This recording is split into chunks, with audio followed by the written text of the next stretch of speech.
আজকের ভিডিওটা বোরো ধান চাষ নিয়ে। তো বোরো ধান চাষ করার জন্য জমি তৈরির সময় কাদাতে কোন কোন সার দিতে হবে সেটা নিয়ে আজকে আলোচনা করব। তো বোরো ধান অ্যাকচুয়ালি শীতকালে রোপণ করা হয়, পৌষ মাসের শেষ মাঘ মাসের শুরুতেই রোপণ করলে খুব ভালো হয়। এই সময়টা রোপণ করলে বেশি আগামও নয় আর বেশি পরেও নয়, একটা মাঝামাঝি সময়। আর শীতকালে তো যদি আগাম যদি করেন, খুব শীত থাকার জন্য খুব ভালো ধানটা রোপণ হতে চায় না। সেই জন্য মাঝামাঝি সময়টা আমার মতে মাঘ মাসের প্রথম সপ্তাহটাই বেস্ট। এই সময়ের মধ্যেই আপনারা জমিতে ধান গাছের চারা রোপণ করে দিবেন।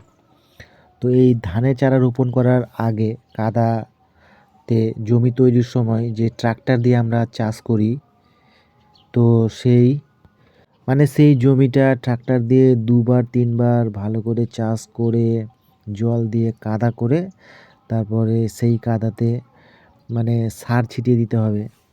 তো আজকের এই সার ব্যবস্থাপনা আমি 3 রকমভাবে করব। যদি আপনারা ডিএপি নেন তাহলে তার সঙ্গে আর কি সার দেবেন।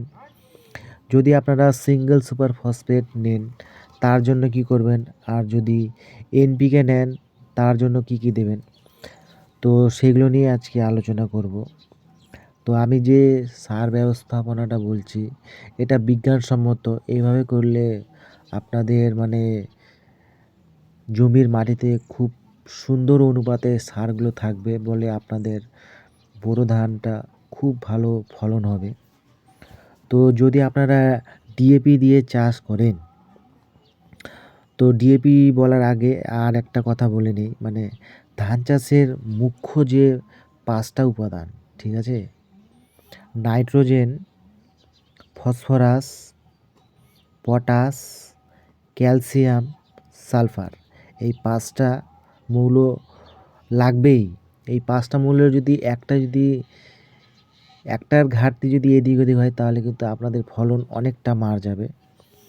তো নাইট্রোজেন, ফসফরাস, পটাশিয়াম, ক্যালসিয়াম আর সালফার, এই 5টা উপাদান যাতে থাকে এমন সার আমরা বেছে নেব।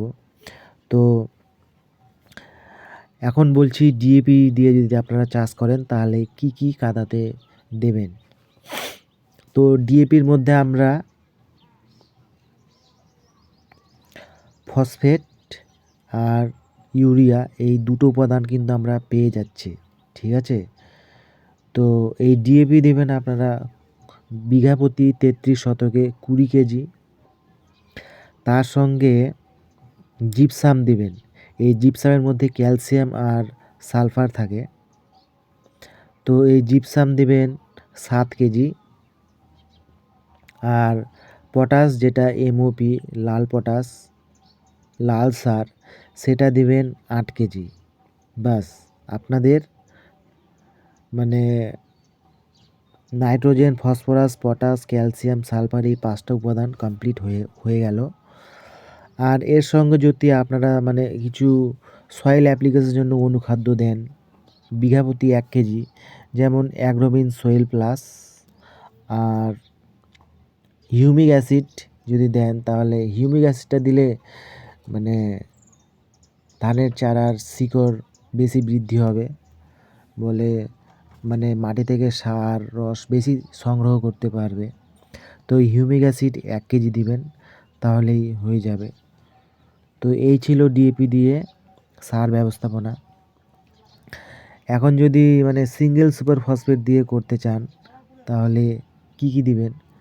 তো সিঙ্গেল সুপার ফসফেট, যেটা এসএসপি বলছে, তো এই ফসফেট দেবেন বিঘা প্রতি 33 শতকে 30 কেজি। ওর সঙ্গে ইউরিয়া দেবেন 10 কেজি আর পটাশ দেবেন 8 কেজি, তাহলেই হবে। আর এর সঙ্গে অ্যাগ্রোমিন সোয়েল প্লাস বিঘা প্রতি 1 কেজি আর হিউমিক অ্যাসিড 1 কেজি, তাহলেই খুব ভালো হবে। এখন যদি আপনারা এনপিকে দিয়ে চাষ করেন তাহলে কি কি দেবেন? তো এনপিকের মধ্যে আমার মতে এনপিকে 14-35-14 এই রেশিও যে সার পাওয়া যায়, 50 কেজির সার পাওয়া যায়, সেটাই এখন খুব ভালো চাষ হচ্ছে। তো এই এনপিকে 14-35-14 সারটা দেওয়ার চেষ্টা করবেন। তো এই এনপিকে 14-35-14 এই সারটা দিবেন বিঘা প্রতি 17 কেজি। মানে এনপিকে বস্তা তো 50 কেজি হয়, তো এই 50 কেজি বস্তাটা 3 বিঘে জমিতে দেবেন, তাহলেই হবে। তো এনপিকে 17 কেজি, তার সঙ্গে যে জিপসাম সেটা দিবেন 7 কেজি। জিপসাম যার মধ্যে ক্যালসিয়াম সালফেট আছে। এই জিপসামের মধ্যে কিন্তু ক্যালসিয়াম আর সালফার এই দুটো উপাদান আছে। আর অনুখাদ্যর মধ্যে তো বললাম অ্যাগ্রোমিন সয়েল প্লাস, এটা দিবেন 33 শতকে 1 কেজি, আর হিউমিক অ্যাসিড 1 কেজি। তো এই ছিল আজকের সার ব্যবস্থাপনা। মানে ডিএপি দিয়ে কি কি সার দিবেন, তারপর সিঙ্গেল সুপার ফসফেট দিয়ে কি কি সার দিবেন, আর এনপিকে দিয়ে কি কি সার দিবেন সেটা নিয়ে বললাম। তো যদি আমার কথা মতো আপনারা এইভাবে চাষ করেন তাহলে জমির পিএইচ লেভেলটাও খুব সুন্দর থাকবে। আর একটা কথা বলা ভুলে গেছি, যদি আপনাদের পুরনো 1 বছরের পচা গোবর সার থাকে তাহলে খুব ভালো হবে। এই গোবর সার দিলে এই রাসায়নিক সারের কার্যকারিতা আরও বেড়ে যাবে। তো এই গোবর সার যদি আপনারা বিঘা প্রতি 2 ট্রলি দিতে পারেন তাহলে তো খুবই ভালো হয়। আর যদি আপনাদের যদি গোবর সার না থাকে তাহলে আপনারা সর্ষের খোল সেটাও দিতে পারেন বিঘা প্রতি 35 কেজি। এই সর্ষের খোলটাও মানে জৈব সার হিসেবে খুব ভালো কাজ করে। তো বোরো ধানের ক্ষেত্রে এখন এই সময় এই সার ব্যবস্থাপনাটাই করুন। তারপর নেক্সট টাইমে বোরো ধান রোপণের 30-35 দিনে কি কি চাপান সার দেবেন সেটার ভিডিও পরের ভিডিওতে আলোচনা করা হবে। তো আজকের ভিডিওটা এই পর্যন্তই। Tata, bye bye.